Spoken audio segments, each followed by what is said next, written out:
Llevé la vieja computadora portátil de mi hijo a un taller de reparación, y menos de una hora después, el técnico me llamó a un lado, me dijo que cancelara todo, y me fuera antes de que mi hijo se diera cuenta de lo que había visto. El técnico agarró mi brazo y me llevó detrás del mostrador antes de que pudiera siquiera decir, «Hola, necesitas ver esto», susurró. Ahora mismo. Su rostro era del color de una tiza vieja. Quiero que entiendas algo antes de contarte el resto de esto. Soy una mujer de 58 años que plancha sus propios manteles. Lleva una lista de compras escrita a mano en la puerta del refrigerador y nunca una sola vez en su vida ha sido el tipo de persona a la que le pasan cosas dramáticas. Tengo un club de lectura los martes. Hago pastel de limón para los vecinos cuando están enfermos. Conduzco un Honda CR-V 2019 que aún huele débilmente al ambientador de árbol de Navidad que Robert me compró hace 2 años. No soy una mujer que espera que su mundo se termine un miércoles por la mañana por una pantalla de computadora rota. Pero Jason, ese era el nombre del técnico. Jason Merritt, 26 años. 3 años trabajando en TechFix en Maple Avenue. Jason me miraba como si ya estuviera de pie al borde de algo de lo que no podría volver. Sin decir una palabra, giró la pantalla hacia mí y todo lo que creía saber sobre mi vida se rompió en 2. Necesito retroceder,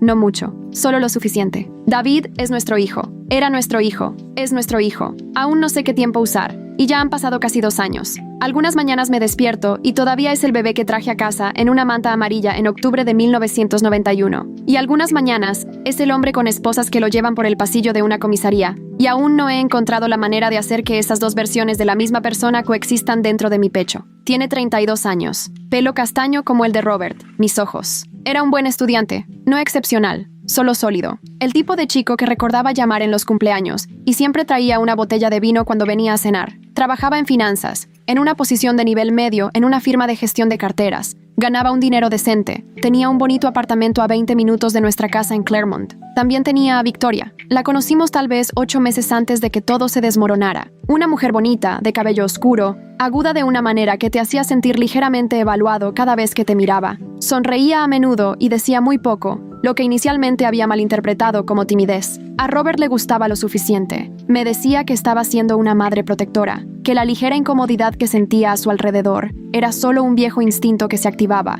el que susurra que nadie es lo suficientemente bueno para tu hijo. Me dije muchas cosas ese año. David había comenzado a venir más en primavera. Inesperadamente, generalmente, aparecía un sábado por la mañana con cafés. Robert lo toma con crema y una cucharada de azúcar, y David lo sabía desde la secundaria, y se sentaba con nosotros en la mesa de la cocina y hablaba de nada en particular. Trabajo, las noticias, lo que sea. Comenzó a ofrecerse a hacer la cena algunas veces cuando nos visitaba los domingos. Se paraba en nuestra cocina y removía la salsa de pasta mientras Robert veía béisbol en la otra habitación y yo ponía la mesa, y se sentía como un regalo. Se sentía como si mi hijo eligiera volver a casa. Pensé que estábamos entrando en un nuevo capítulo. El capítulo donde tus hijos finalmente son adultos y todos se convierten en algo más parecido a amigos. En su lugar, mi hijo estaba midiendo veneno en el café de su padre. Ahora lo sé. No lo sabía aquella mañana de miércoles. Cargué su computadora rota en una bolsa de lona y la llevé a TechFix. Me había pedido que la llevara por él. Dijo que estaba demasiado ocupado esa semana. La pantalla se había roto por una caída. ¿Podría dejarla? Tenía su cargador, su contraseña escrita en un post-it. Estándar,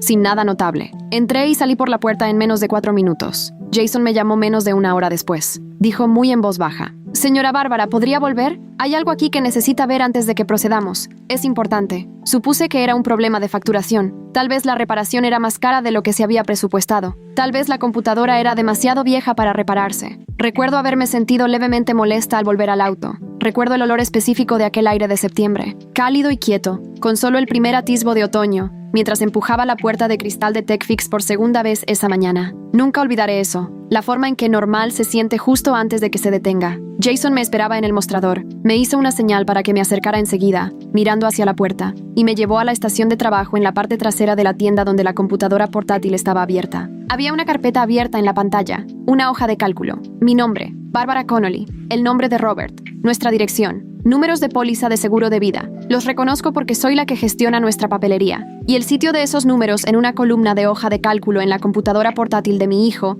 hizo que mi cerebro hiciera algo extraño. Simplemente dejó de procesar por un momento, como un motor de auto que se enciende y falla en arrancar. Debajo de eso, el valor estimado de nuestra casa, exacto dentro de unos $5,000. Más abajo, una cronología. La leía como se lee algo que no tiene sentido, volviendo a las mismas líneas porque seguramente habías leído mal. Seguramente tus ojos estaban haciéndote trampas, pero las palabras se mantenían iguales cada vez. 3 de septiembre. Primera dosis administrada en el desayuno del papá. No se dio cuenta. La habitación se movió. El suelo no cambió, pero algo se movió de todos modos. Un ángulo fundamental de la realidad, inclinándose ligeramente fuera de su eje. Y extendí la mano y puse mi mano sobre el mostrador para estabilizarme. Victoria dijo que los síntomas solo aparecen después de unas semanas. Cansancio, mareos, olvidar cosas, lucen naturales. Robert había estado mareado. Lo mencionó 2 veces en el último mes. Una vez cuando se levantó demasiado rápido del sofá y tuvo que agarrar el marco de la puerta. Una vez la semana pasada, cuando tropezó en los escalones del porche trasero. Y yo le hice sentarse y le llevé un vaso de agua. Había hecho una cita con el Dr. Pearson para el siguiente martes. Le dije a Robert que probablemente era su presión arterial. Mis manos temblaban tanto que tuve que agarrar el borde de la computadora portátil para seguir desplazándome. Mamá,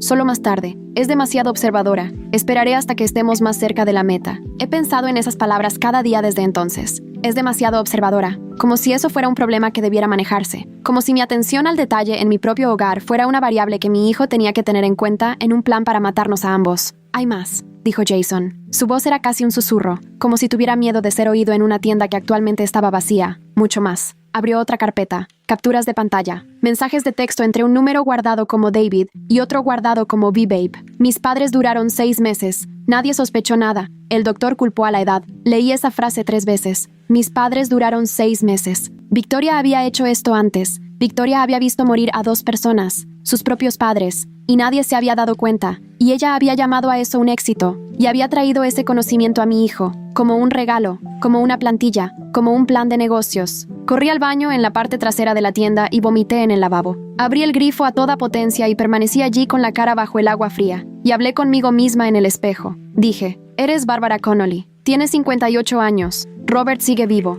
tienes tiempo, tienes tiempo. Lo dije hasta que mi respiración se calmó. Cuando volví, estaba empapada y funcionando puramente en una especie de mantenga el control. Un sobreesfuerzo automático que no sabía que poseía. Jason estaba de pie con un vaso de agua, y la expresión de un joven que había visto algo que lo cambiaría permanentemente, y estaba haciendo su mejor esfuerzo por mantenerse firme por el bien de la mujer frente a él. Me dio el agua sin hablar. Lo bebí. ¿Cuánto tiempo?, pregunté. Mi voz sonó extraña para mí, plana, como si alguien hubiera presionado el aire fuera de ella. Los informes son de hace 6 meses, dijo. Ha estado planeando esto desde al menos marzo.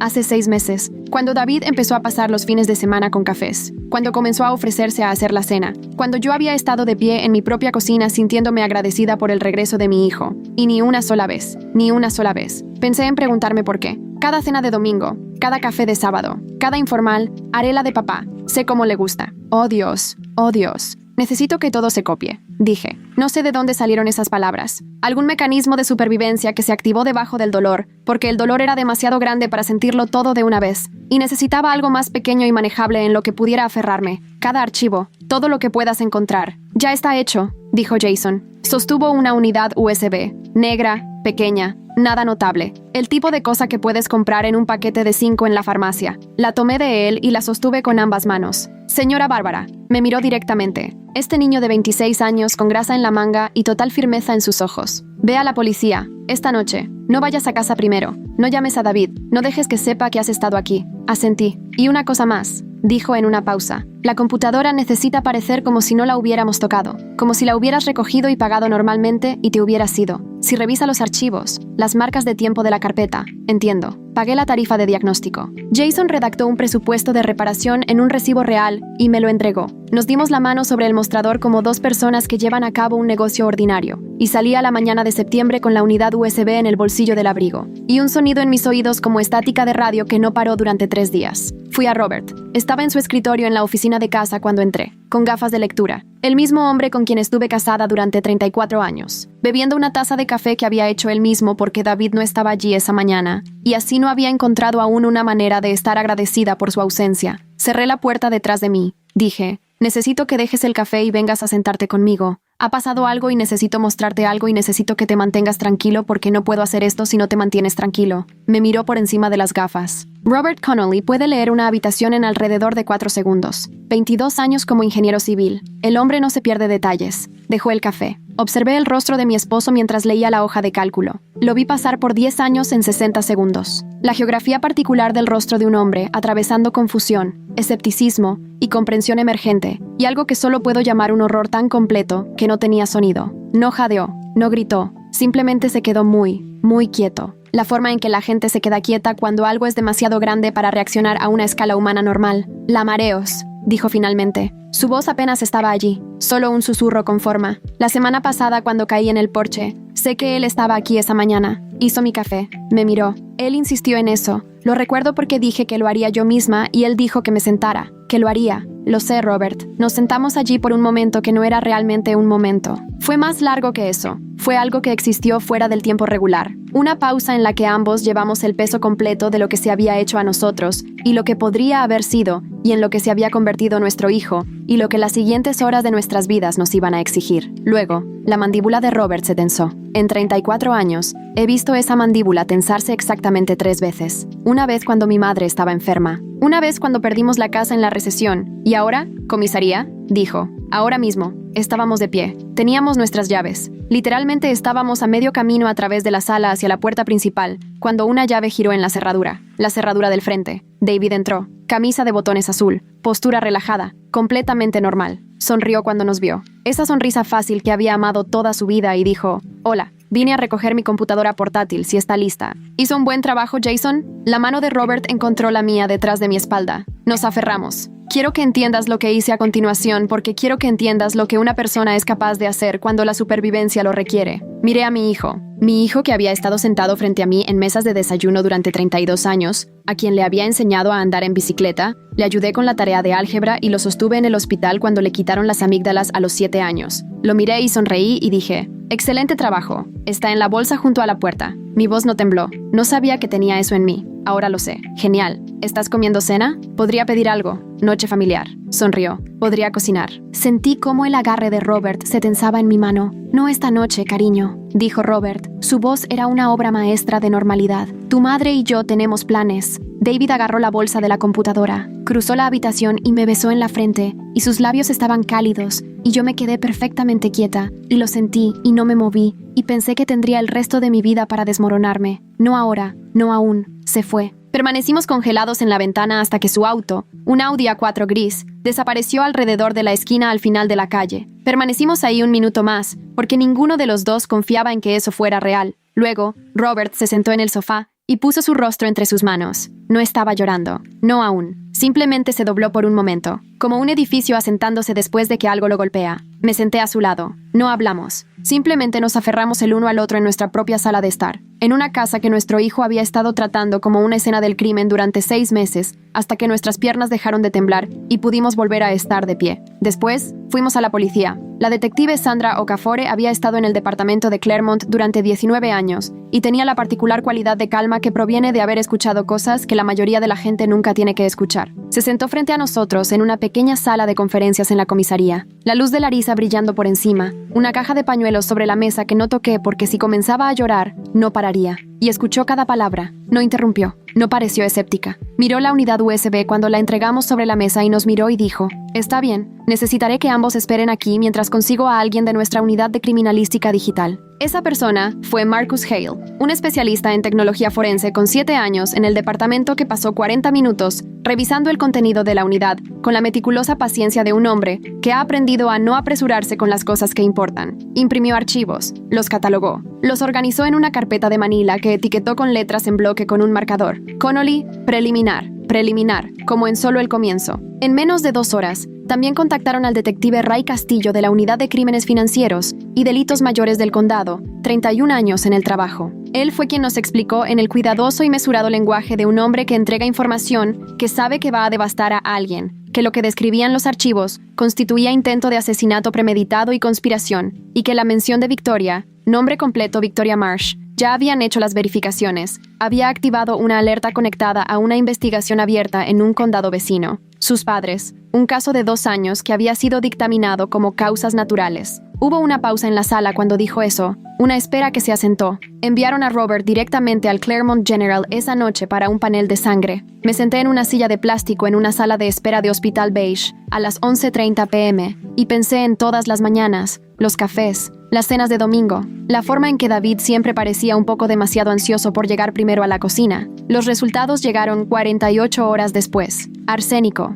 trazas de talio, un compuesto más. El informe de toxicología lo identificó como un derivado de metal pesado que no puedo pronunciar y no intentaré escribir aquí. La doctora Patricia Weiss, quien había sido consultora de toxicología para el Hospital del Condado durante 12 años, nos dijo que a la tasa de acumulación presente en el análisis de sangre de Robert, otras 4 a 6 semanas de exposición habrían comenzado a producir daños irreversibles en el hígado. Otros 3 a 4 meses después de eso, habría parecido a cualquier médico sin una razón específica para investigar, como fallo orgánico consistente con un deterioro relacionado con la edad. Ella dijo las palabras, fallo orgánico consistente con un deterioro relacionado con la edad, y observé a Robert asimilarlo y sostuve su mano. Y pensé en cómo, hace 6 meses, estaba esperando la jubilación. Eres afortunado, dijo la doctora Weiss con cuidado. Asentí. Pensé que éramos el diagnóstico de Jason Merritt. Afortunado. Éramos afortunados por una pantalla de computadora rota. Pensé en lo que les sucede a las personas que no tienen a un Jason. Arrestaron a David un jueves. La detective Okafor nos explicó el enfoque de antemano. No irían a su apartamento. Demasiadas variables. Demasiado riesgo de escalada o destrucción de evidencia. Lo llamarían a la comisaría con el pretexto de una investigación de robo en el vecindario. Un sondeo de residentes en el área. El edificio de apartamentos de David estaba a 2 cuadras de un incidente de hace 2 semanas. Un caso real. Una cobertura conveniente. Lo harían sentar. Luego presentarían la evidencia. Nos preguntó si queríamos estar presentes. Explicó que podríamos observar desde la sala adyacente a través del cristal unidireccional. Robert me miró. Yo miré a Robert. Sí, dije. Nos sentamos en esa oscura sala de observación. Robert y yo en 2 sillas de plástico lado a lado, y observamos al detective Castillo y a un detective más joven llamado Torres sentarse frente a nuestro hijo. David estaba relajado cuando entró. Se sentó como siempre lo hacía, ligeramente reclinado, a gusto. La postura de un hombre que nunca en su vida ha esperado ser atrapado. Hizo una charla trivial con el oficial que le trajo café. Revisó su teléfono. Luego, Castillo deslizó la primera impresión sobre la mesa. Observé a David mirarla. Observé su cara. No voy a describirlo en detalle porque algunas cosas son mías. Y ese momento, viendo cómo algo se desmoronaba detrás de los ojos de una persona que has creado, pertenece a nadie más. Solo diré que ocurrió rápidamente y ocurrió completamente, y fue lo peor que he visto. Esa es tu computadora portátil, dijo Castillo. Esa es tu contraseña. Esa es tu letra en la columna de notas. David miró los papeles durante mucho tiempo. Luego cerró los ojos. Puedo explicar. Luego explica la cronología de la dosificación. Explica la nota sobre el desayuno de tu padre del 3 de septiembre. Explica los mensajes de texto con Victoria Marsh discutiendo el método. Silencio. El detective Torres, de 29 años, que había permanecido en silencio todo el tiempo, se inclinó ligeramente hacia adelante. David, ¿administraste sustancias tóxicas a tu padre? Robert Connolly, sin su conocimiento o consentimiento. La sala contuvo la respiración. La pausa más larga de mi vida. Más larga que el trabajo de parto. Más larga que esperar los resultados de las pruebas. Más larga que el trayecto hacia esa comisaría. Sí, la mano de Robert encontró la mía en la oscuridad y se sostuvo. Lo esposaron a David ahí mismo en la mesa. Procedimiento estándar para el cargo. No se resistió. Se volvió muy silencioso. La forma en que se había vuelto silencioso de niño, cuando sabía que había hecho algo mal. Esta quietud específica. Este retiro. Y me odié a mí misma por reconocerlo. Por la forma en que mi cuerpo aún lo leía. Como un cuerpo de madre lee a su hijo después de 3 décadas de práctica. Cuando preguntó, justo antes de que lo llevaran fuera, si sus padres estaban presentes, preguntó en voz baja, casi con cuidado, como si no estuviera seguro de tener derecho a hacerlo. Y la detective Okafor dijo que sí. Vi algo dentro de él ceder. No culpa. Exactamente. Algo más viejo y más roto que la culpa. No fui hacia él. Permanecí en la sala oscura con la mano de Robert en la mía, y dejé que llevaran a mi hijo en esposas, y sentí el peso exacto y específico de cada mañana que había pasado de pie en aquella cocina, midiendo veneno con las mismas manos que una vez se levantaron para sostener las mías cruzando un estacionamiento. ¿Crees que el dolor solo llega por los muertos? No es así. Victoria Marsh fue arrestada la misma tarde en su apartamento. Abrió la puerta con una blusa de seda y dijo, «No tengo idea de qué estás hablando», con tal facilidad ensayada que los oficiales lo anotaron en el informe de arresto. Su compostura fue extraordinaria. Se mantuvo a lo largo de todo el procesamiento, durante los arreglos, a lo largo de las primeras semanas del juicio. Su madre, una mujer tranquila llamada Elaine Marsh, que había estado distanciada de su hija durante 3 años y aparentemente había pasado esos 3 años tratando de decidir si la sospecha era lo mismo que el conocimiento, contactó a la oficina del fiscal del distrito 6 semanas antes del juicio. Testificó durante 4 días. Elaine Marsh contó al tribunal sobre encontrar investigaciones sobre toxicidad por metales pesados en la computadora de Victoria 2 meses antes de que su padre fuera hospitalizado, sobre una conversación con Victoria en la que sugirió, con calma, que tal vez la planificación patrimonial de su padre era inadecuada, sobre las pólizas de seguro de vida tomadas en el año anterior a la muerte de ambos padres, sobre la forma en que Victoria se había mantenido en el cementerio de su padre con ojos secos y sin expresión, y cómo en aquel momento, Elaine se había dicho a sí misma que las personas lamentan de manera diferente. Me dije a mí misma que era solo privada en sus sentimientos. Me equivoqué. Era una cobarde. Lo siento. Dijo esto directamente a mí. Hicimos contacto visual a través de la sala del tribunal, y ella sostuvo el mío y asentí una vez porque, ¿qué más se puede hacer con la terrible honestidad de alguien más? ¿Qué más se puede hacer? Nuestra abogada, Linda Park, 14 años en derecho penal, meticulosa y despiadada, había organizado las pruebas en lo que ella llamó el caso de conspiración más sencillo que había manejado en una década. La unidad USB, el análisis forense de la computadora portátil, los informes de toxicología, los mensajes de texto entre David y Victoria, incluyendo un hilo en el que habían discutido en términos específicos, los ajustes de dosificación necesarios, ya que el peso corporal de Robert significaba que las cantidades iniciales estaban tardando más de lo proyectado. Mi esposo, en una celda de hoja de cálculo, una variable en el plan de alguien. El jurado deliberó durante 4 horas, culpable en todos los cargos: conspiración para cometer asesinato, intento de asesinato en primer grado, administración ilegal de una sustancia tóxica. El caso anterior de Victoria se reabrió simultáneamente. Los cargos de las muertes de sus padres se sumaron en un procedimiento separado que avanzó rápidamente dada la cantidad de pruebas ahora en el registro. Victoria recibió cadena perpetua sin posibilidad de libertad condicional. David recibió 25 años. Cuando el martillo cayó por última vez, la juez Miriam Reyes, 28 años en el banco, que había observado todo el juicio con la particular, cansada atención de alguien que hace mucho dejó de sorprenderse por lo que la gente se hace unos a otros, Victoria se levantó. Su compostura que se había mantenido durante meses, la cual había comenzado a preguntarme si algo podría agrietarse, simplemente se hizo añicos. Se levantó gritando, su voz cruda y reconocible, su cara finalmente su verdadera cara, toda la suavidad del cuidado rota y debajo de ella, algo irregular, desesperado y muy pequeño. Su abogado agarró su brazo, el alguacil se movió. Ella siguió gritando hasta que la sacaron del tribunal y mucho después de que la puerta se cerró detrás de ella, aún se podía escuchar en el pasillo. Fue lo más honesto que había hecho en años. Me quedé sentada en ese asiento de la sala durante mucho tiempo después de que la gente había salido. Robert estaba a mi lado. Mi hermana Patricia estaba al otro lado. Linda Park estaba recogiendo papeles en la mesa. La luz de la tarde entraba por las altas ventanas en largas barras planas, y la sala estaba casi vacía y muy silenciosa. En algún lugar de esa sala del tribunal, una mujer de 58 años que solía planchar las camisas de su hijo, se sentó en el silencio e intentó entender lo que significa cuando la justicia es real, y aún así no sientes lo que pensabas que sentirías. No te sientes victorioso, no te sientes sanado, sientes el peso específico de cada mañana ordinaria que nunca recuperarás, y la extraña ligereza de saber que aún estás aquí para extrañarlas. Han pasado 18 meses. La salud de Robert es buena, recuperación completa. Comenzó a salir a caminar por las mañanas a las 6 a.m. Su idea, no la mía,